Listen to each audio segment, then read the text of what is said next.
아멘. 감사드립니다. 오늘 요한복음 13장 1절에서 11절까지의 말씀을 가지고 이것이 예수님의 사랑입니다 라는 제목으로 함께 말씀을 나누기를 원합니다. 오늘 성령님께서 우리 성도님들의 마음의 문을 활짝 열어주시기를 축복합니다. 또한 부족한 종에게도 능력을 주시고 또한 힘을 더하여 주셔서 이 귀한 말씀이 잘 증거되고 함께 은혜 받고 믿음이 자라는 축복의 예배의 시간들이 되시기를 축복합니다. 우리가 가장 많이 사용하고 있는 단어 중에 하나가 아마 사랑이라는 단어가 아닐까 생각을 합니다. 우리가 아주 흔하게 쓰는 말이고 진심이 담겨져 있기도 하지만 형식적으로 또 쓰는 말이 사랑이 아닐까 생각을 합니다. 우리 인간의 사랑은요 늘 제한적입니다. 한계가 있고 변화되고요, 그리고 오히려 그 사랑의 마음이 미움으로 바뀌는 경우들도 있습니다. 우리 인간이 온전하지 못하기 때문에 우리 인간의 사랑은 늘 이렇게 변질되기 쉽고 또 온전하지 못한 것이 사랑입니다. 이에 비해서 하나님의 사랑은 늘 온전합니다. 완벽합니다. 그리고 흠이 없으시고 부족함이 없으신 것이죠. 오늘 우리가 읽은 본문의 말씀에는 이러한 하나님의 사랑이 잘 나타나고 있습니다. 특별히 하나님의 사랑이 무엇을 통해 우리 인간에게 증거됩니까? 계시되신 예수 그리스도를 통하여 우리가 그 하나님의 사랑을 깨닫는 것이죠. 하나님의 사랑은 예수님을 통하여 우리 인간에게 전달되고 깨닫게 하셨다라는 것이죠. 그리고 이 주님의 사랑이 구체적으로 어떠한 사랑인가 오늘 본문의 말씀에서는 그것을 아주 잘 설명하고 있다는 것이죠. 오늘 우리가 읽은 본문의 말씀은 예수님 공생애의 마지막 주간의 시작을 알리고 있습니다.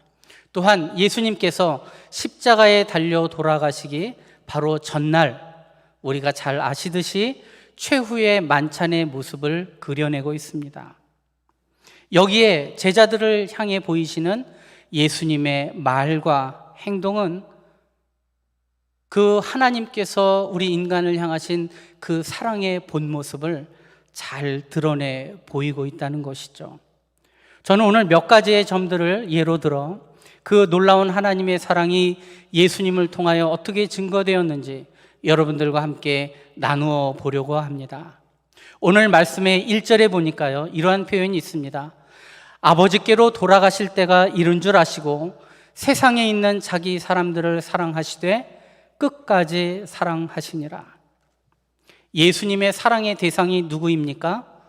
세상에 있는 자기 사람들이라는 것이죠. 세상에 있는 자기 사람들, 다른 말로 표현하면요 내가 택한 백성, 선택받은 하나님의 자녀들을 말하는 것입니다.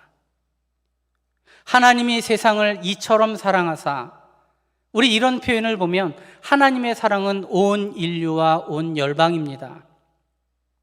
그런데 하나님의 말씀을 좀 더 깊이 묵상해 보면요 하나님의 사랑은 너무나도 선택적인 사랑이에요. 그 사랑의 대상이 누구입니까? 세상에 있는 자기 사람들, 다른 표현으로는 하나님의 백성, 내 자녀라는 것입니다. 오늘 이 자리에서 함께 예배하고 있는 우리 성도님들, 그 하나님의 선택 가운데 하나님의 백성이 되셔서 온전하게 하나님의 사랑을 받는 우리 성도님인 것을 믿으시기를 바랍니다. 여러분들 하나님의 사랑의 대상이 되신 겁니다. 하나님의 사랑은 이렇게 아주 이 몇몇의 사람들에게, 택하신 백성들에게 집중되어 있다는 거예요. 성경에 있는 많은 표현에 내 백성이라고 이야기하지 않습니까? 하나님께서 구약시대의 한 민족을 부르실 때에도 그 히브리 민족을 부르실 때 그들을 내 백성으로 칭하셨습니다. 그리고 그들을 사랑하셨고 그들을 구원하셨고 그들을 이 악한 세력 가운데서 구원해 내신 것이죠. 하나님께서 모세라는 사람을 통하여 이스라엘 백성을 부르실 때도 어떻게 표현합니까? 이제 내가 너를 바로에게 보내어 너에게 내 백성 이스라엘 자손을 애굽에서 인도하여 내게 하리라. 히브리 민족을 뭐라고 얘기합니까? 내 백성, 내 백성. 하나님께서 이 베들레헴 땅을 향하여 축복하며 말씀하실 때 이런 표현하십니다. 내게서 한 다스리는 자가 나와서 내 백성 이스라엘의 목자가 되리라. 이 목자가 누구이십니까? 우리 예수님이시죠. 이 예수님이 목자가 되어 내 백성, 하나님이 선택하신 그 민족, 구약 시대에는 민족으로 표현했지만 신약 시대로 오면서 내 백성은 누구입니까? 부름받아 하나님의 자녀가 된 우리 모두를 포함하고 있는 것이죠. 이것이 하나님께서 사랑하시는 그 대상들입니다. 그 대상은 선택받은 하나님의 자녀들이라는 것이죠. 이스라엘 백성들이요, 이 멸망을 당하고 70년간의 포로 생활을 하게 됩니다. 그리고 이 70년의 포로 생활이 끝난 이후에 본국으로 돌아오게 돼요. 그런데 이 들뜬 마음을 가지고 나라의 해방을 감격해하며 나라의 본나라로 돌아왔지만 상황은 어떻습니까? 완전한 독립이 이루어지지 않았고 건물들은 황폐화되어 있고 곡식을 심어도 열매가 나지 않는 거예요. 그러다 보니까 하나님의 백성들이 하나님을 원망하기 시작합니다. 그런 이 원망의 생활들이 아주 시간들이 지나다 보니까 하나님 앞에 예배하는 것들이 형식적으로 되고 하나님의 사랑을 의심하는 그 순간이 다가온 것이죠. 그러할 때 하나님께서 말라기 선지자를 통하여 말씀하신 내용이 있습니다. 말라기 1장 2절과 3절에 있는 말씀에 보니까 에서는 야곱의 형이 아니냐, 그러나 내가 야곱을 사랑하였고 에서는 미워하였으며, 이런 표현이 있습니다. 여러분 잘 아시지만 야곱과 에서는 어떤 관계에 있는 사람입니까? 어떤 관계입니까? 쌍둥이입니다. 쌍둥이입니다. 이 둘이 다르면 얼마나 다를까요? 아마 차이점이 거의 없을 것입니다. 어떠한 쌍둥이는 부모가 봐도 구별을 못할 정도로 똑같아 보여요. 그런데 이 야곱과 에서가 어머니의 뱃속에 있을 때 이미 하나님께서는 야곱을 선택하시고 사랑하시기로 작정했습니다. 아마도 야곱이 나중에 커서 신앙생활을 더 잘할 것을 미리 아시고 야곱을 택하셔서 사랑하셨을까요? 말씀을 읽어보면 사실 그렇지도 않습니다. 야곱처럼 인간적이고 하나님의 뜻을 생각지 아니하고 인간의 욕심을 따라 산 사람이 누가 있습니까? 그 정도로 야곱도요, 에서와 비교해서 별 차이가 없는 사람이었어요. 그런데 하나님께서 왜 야곱을 선택하셨습니까? 이유는 알 수 없습니다. 그러나 하나님의 선택이 야곱에게 있었고 그 야곱을 선택하여 복을 주시고 그를 끝까지 사랑하시며 지키시며 인도하신 것입니다. 오늘 예배 자리에 있는 우리 모든 성도님들, 내 의지와 내 결단으로 주님을 믿으셨습니까? 사실은 그렇지 않습니다. 하나님이 여러분들을 부르셨기 때문에 우리가 믿을 수 있는 것이죠. 우리 모두는 하나님의 선택을 받은 하나님의 자녀들입니다. 그래서 우리는 하나님의 사랑을 받고 있고 그 사랑을 구할 수 있는 것이죠. 얼마나 하나님께서 야곱을 사랑하시는 그 편애가 얼마나, 그 차별이 얼마나 컸는지 에서라는 사람은 미워하는 것처럼 보일 정도로 그렇게 하나님의 사랑이 야곱에게 집중되어 있었다는 것이죠.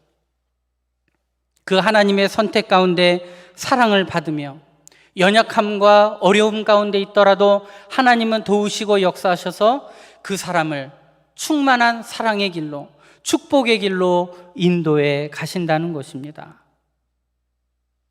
하나님은 한 번 선택한 하나님의 자녀들을 버리시지 아니하시고 외면하지 아니하시고 내버려 두지 아니하시고 복을 더하시며 인도하시는 분이신 것 믿으시기를 바랍니다. 물론 하나님의 자녀들에게도 고통과 고난의 시절들이 있습니다.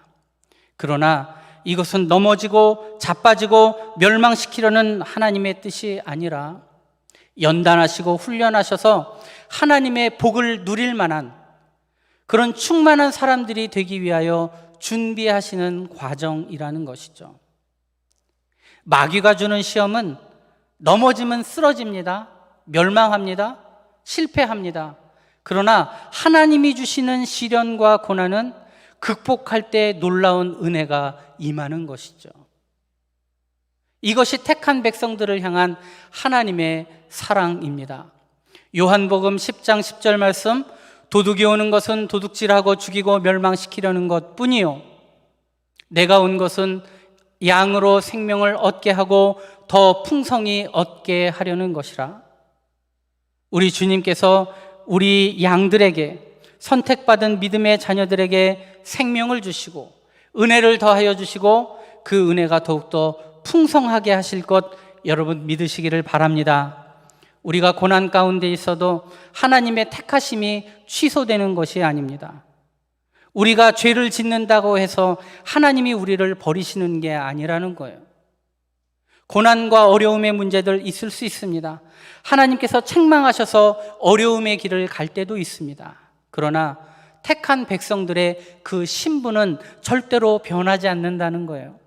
그리고 그렇게 택하신 백성들을 사랑하신다. 너무나도 사랑하신다. 끔찍히 사랑하시는 것이 하나님의 사랑의 대상이라는 것입니다.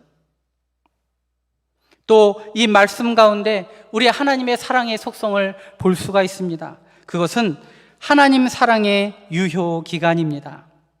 오늘 1절의 말씀 마지막 부분에 뭐라고 표현합니까? 세상에 있는 자기 사람들을 사랑하시되 어떻게 사랑하신다? 끝까지 사랑하시니라. 모든 사랑의 끝은 하나님께 있습니다. 끝까지 사랑하신다 이 말은요, 다함이 없는 사랑을 하신다, 끝이 없는 사랑을 하신다. 또 이 말은 끊을 수 없는 사랑을 우리에게 주신다는 뜻입니다. 사람들의 사랑은 상황과 조건에 따라 변하죠. 변질됩니다. 사라집니다. 오히려 미움의 감정이 싹틀 때도 있습니다. 그러나 우리 주님은 절대로 변하지 않으신다는 거예요. 그리고 이 모든 사랑의 시작도 하나님이시고 마지막도 하나님이시다, 그렇게 증거하고 있는 것이죠. 요한일서 4장 9절 이후에 있는 말씀을 보십시오. 하나님의 사랑이 우리에게 이렇게 나타난 바 되셨으니 우리를 구원하시기 위하여 십자가를 지시는 그 놀라운 구속의 사랑도 하나님으로부터 말미암는 것입니다. 우리 인간이 죄를 짓고 아담과 하와가 부끄러워 숨어 있을 때 그들을 부르신 것이 하나님이셨습니다.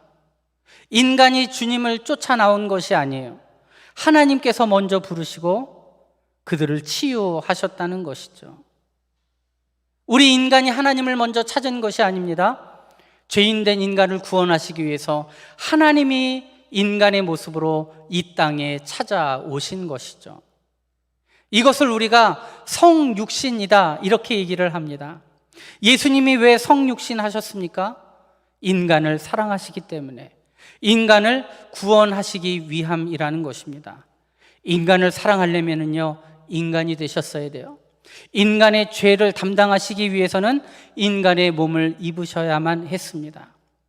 구약의 제사가 왜 제한적이고 일시적인 것입니까? 동물로 드리는 제사였기 때문에 그렇습니다.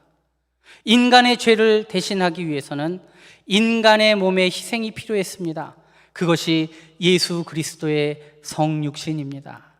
이 성육신의 은혜로 말미암아 예수님이 드리는 그 희생의 제사, 단 한 번에 드리는 그러나 완벽한 그 제사로 말미암아 우리 인간에게 구원의 길이 열리게 되었다는 것이죠. 또 우리와 인간의 그 놀라운 사랑이 이어지다가도 수많은 역경과 고난과 마귀의 역사들이 그것을 끊어놓으려고 할 때가 얼마나 많이 있습니까? 그러나 성경은 우리에게 분명히 선언합니다. 결코 그 사랑이 끊어지지 않게 하시겠다 말씀하신 것입니다. 그 어느 것들도 우리 주 그리스도 예수 안에 있는 하나님의 사랑에서 끊을 수 없으리라. 이것이 하나님의 선포이죠.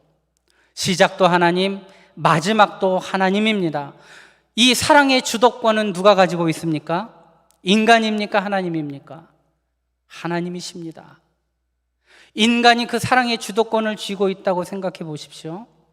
그 사랑이 지속될 수 있습니까? 세상의 유혹과 세상의 즐거움 가운데 우리 인간이 하나님을 버릴 때가 얼마나 많이 있습니까?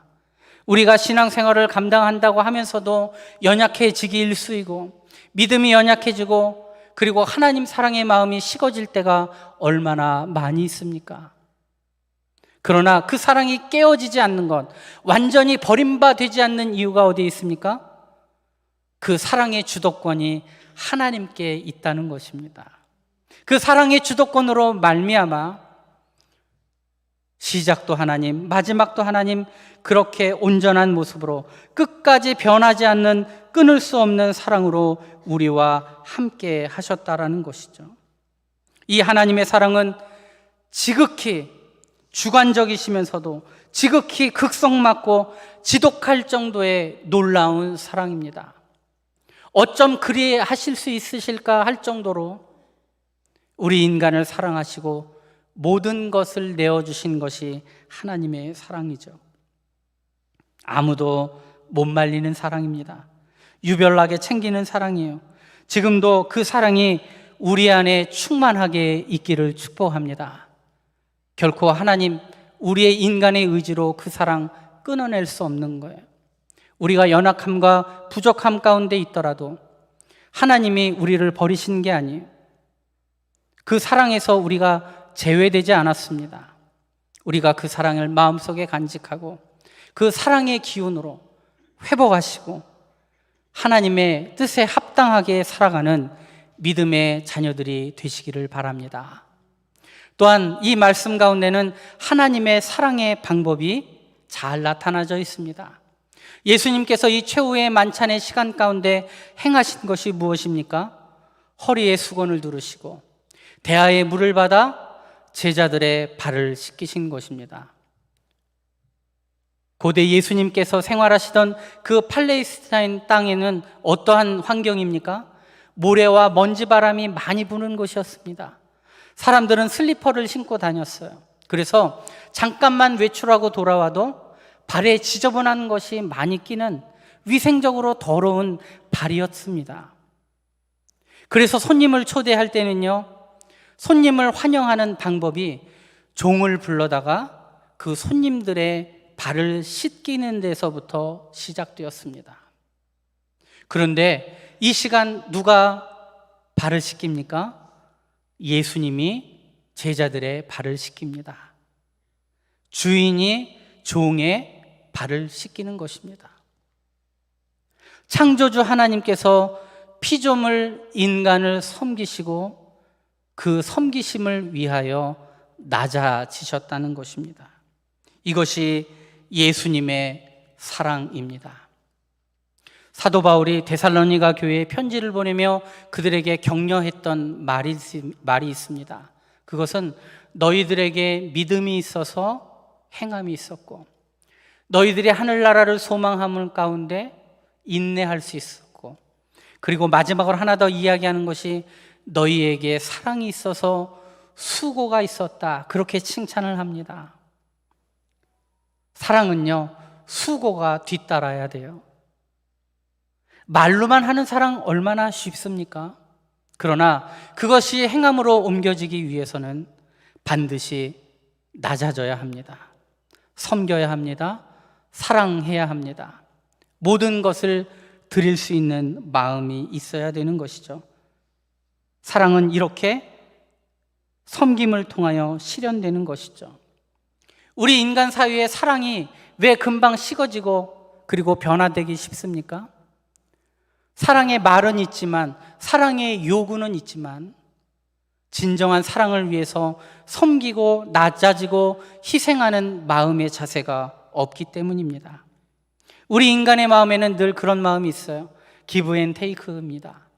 주는 게 있고 받는 게 있고 오고 가는 것들이 있어야 거기 안에 사랑이 있다고 생각하는 것이죠. 그리고 오고 가는 것이 있어야 의리가 있다고 생각합니다. 그러나 하나님께서 말씀하시는 사랑은 무엇입니까?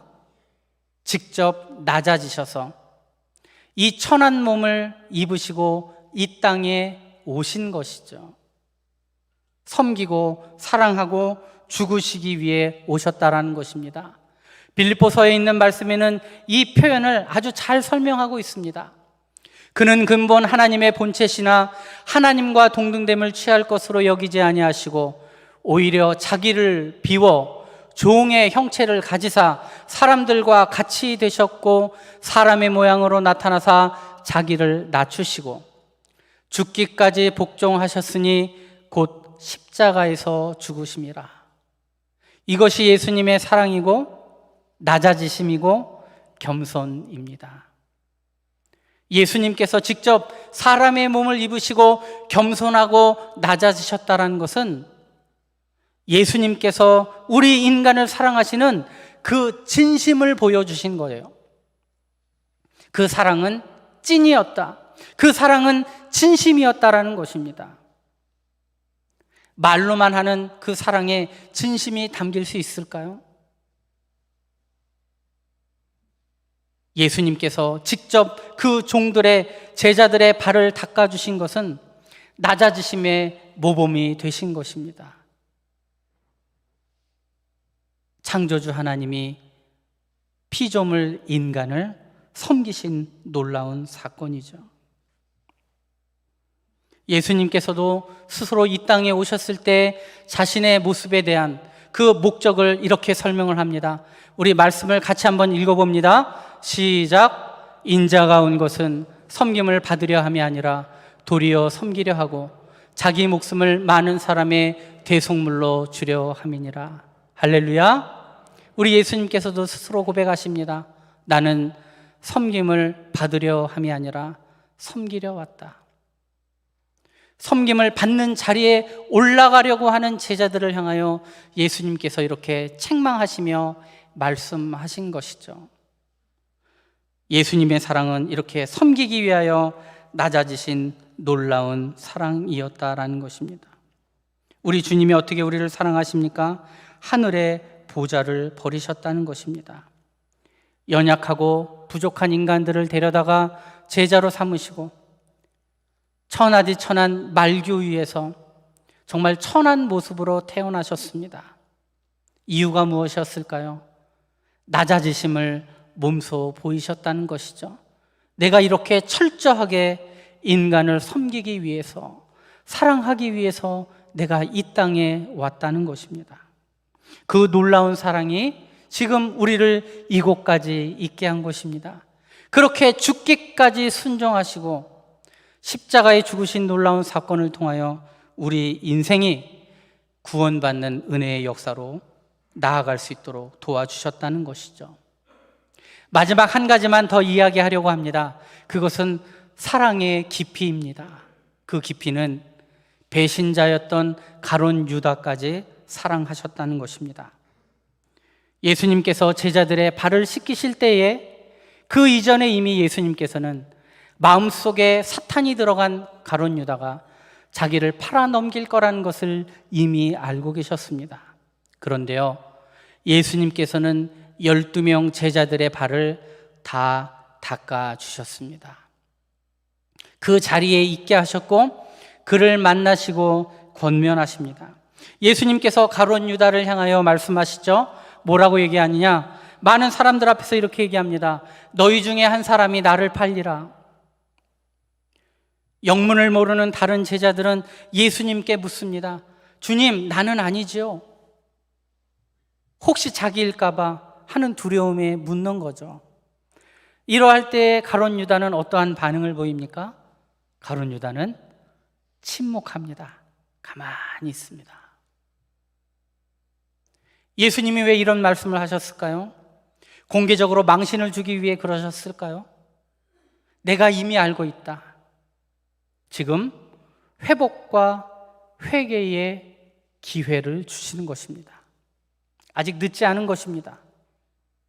예수님은 12명의 제자를, 그 택하신 자녀들을 끝까지 사랑하시기 때문에 절대로 버리시지 않았다는 것이죠. 가룟 유다가 침묵하며 예수님의 제안을 거절합니다. 예수님이 한 번 더 시도하십니다. 나와 함께 그릇에 손을 넣는 자가 나를 팔겠다. 이제는 나를 향하여 하나님 예수님께서 말씀하신 거로 생각하니까 가룟 유다가 이렇게 대답합니다. 랍비여, 나는 아니죠. 이미 알고 물어보시는데, 이 랍비라는 표현은 당시의 유대 지도자들이 예수 그리스도를 대적하던 사람들이 쓰던 호칭이었습니다. 가룟 유다가 뭐라고 호칭하는 것이 맞을까요? 주여라고 부르는 것이 당연한 거예요. 그런데 랍비라고 부릅니다. 그러며 나는 아니지요. 이게 무슨 표현일까요? 예수님을 기만하는 것입니다. 끝까지 모른 척하고 잡아떼는 것이죠. 도무지 안 되니까 예수님께서 말씀하십니다. 네가 말했다. 지금 말하는 너 맞다. 이렇게 직접적으로 확인시켜 주시죠. 그런데도 반응이 없어요. 예수님께서 한 번 더 시도하십니다. 내가 떡 한 조각을 적셔다 주는 그가 바로 그 사람이다. 그리고 떡을 떼어다가 가룟 유다에게 전해주십니다. 마지막이에요. 어떻게 해야 합니까? 그런데 그 떡을 받아요. 그리고 밖으로 나아갑니다. 성경은 이때의 표현을 이렇게 해야 합니다. 유다가 그 조각을 받고 곧 나가니 밤이러라. 여기서 말하는 밤이 무엇입니까? 깜깜한 밤이기도 하지만 영적인 암흑 가운데 그가 있었다는 것을 비유적으로 표현하는 거예요. 이제는 기회가 끝난 것입니다. 예수님은 그가 끝까지 배반할 때까지, 더 이상 돌아오지 않고 뛰쳐나갈 때까지 포기하지 않으셨다는 것입니다.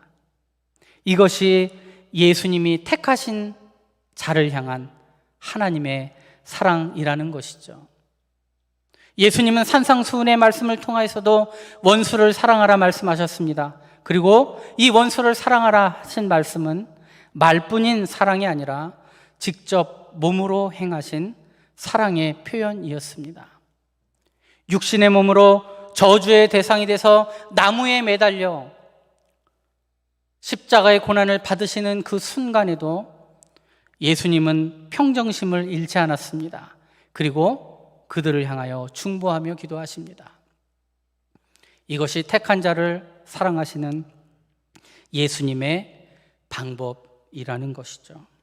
그 놀라운 사랑으로 예수님께서는 우리 인간을 향한 하나님의 사랑을 우리에게 보여주신 것입니다. 우리는 사랑하면서도 조건을 달 때가 얼마나 많이 있습니까? 내가 여기까지는 하겠다. 더 이상은 안 돼. 우리의 사랑도 용납도 늘 한계점이 있어요. 그러나 예수님의 사랑은 어떻습니까? 한계점이 없었습니다. 7번씩 70번이라도 용서하고 사랑하라 말씀하신 그 말씀대로 행하신 것이 예수님의 뜻이었다는 것입니다. 찬양 사역자 중에 천관웅 목사님이란 분이 계십니다. 그분이 부른 찬양 중에 겸손의 왕이라는 찬양이 있어요. 저는 이 찬양을 여러분들에게 소개하며 말씀을 마치려고 합니다. 그 수많은 가사 중에 이러한 표현이 있습니다. 모든 것 내어주신 주님, 우리의 발을 씻겼네. 주가 싫어 거역하는 우리를 위해 고통당했네. 무엇을 향한 사랑인지, 무엇을 바란 희생인지, 당신은 사랑의 눈먼 주님. 사랑의 눈이 멀었다라고 표현합니다. 여러분, 그 눈먼 사랑을 여러분 해보신 적이 있습니까? 그 선택한 사람을 끝까지 사랑하고 낮아지고 섬겨 낮아져서 섬기시고 봉사하고 죽기까지 사랑하시는 그 놀라운 사랑을 이 귀한 시간 체험하는 우리 성도님들이 되시기를 바랍니다. 얼마나 사랑을 많이 하셨든지 그 원수와 배신자까지도 사랑하시며 용납하시는 그 사랑이 우리 안에 있어야 될 것입니다. 그 주님의 사랑이 오늘 이 시간 이 자리에 충만하게 있기를 바랍니다. 우리의 사랑 식어질 때가 있어요. 하나님을 향한 그 사랑의 마음들, 그 신뢰와 믿음이 연약해질 때가 있습니다. 그러나 하나님의 사랑은 연약해질 때가 없어요. 늘 한결같으신 사랑입니다. 우리가 그 사랑을 깨닫기를 원합니다. 오늘은 종려주일입니다. 예수님의 그 사랑이 절정에 있는 그때입니다. 그 사랑을 온전히 회복하고 그 확신 가운데 그 사랑을 체험하며 믿음으로 증거하는 은혜의 성도님들이 다 되시기를 축복합니다. 우리 주신 말씀 기억하며 우리 함께 찬송 295장